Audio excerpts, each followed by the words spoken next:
Il est essentiel dans le monde dans lequel on vit de permettre aux jeunes d'apprendre à manipuler et à lire les médias, dans la mesure où les médias peuvent constituer un pouvoir avec évidemment des risques de dérapage en termes de démocratie ou justement de combat contre la démocratie.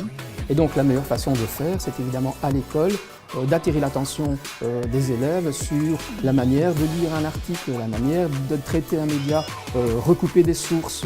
Et ce l'est d'autant plus que tout citoyen maintenant avec les réseaux sociaux est en mesure de devenir lui-même un communicateur à l'échelle mondiale. C'est vrai que les élèves s'informent via Internet, via Facebook par exemple, c'est leur seule information. C'est comme la lecture, hein.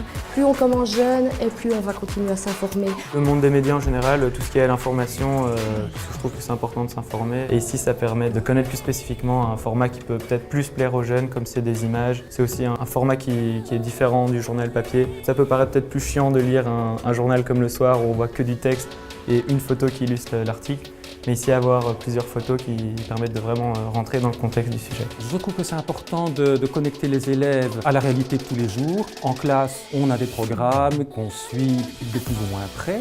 Mais surtout, on peut, en invitant un journaliste, mais en invitant aussi des écrivains en classe, montrer que le monde réel peut aussi entrer à l'école. C'est vraiment différent de ce qu'on peut voir dans le journalisme classique. C'est-à-dire que ici, c'était des images et une petite légende à côté. Ça, c'est quelque chose qu'on n'a pas l'habitude de voir dans les autres médias. C'est dépaysant, mais c'est aussi fascinant.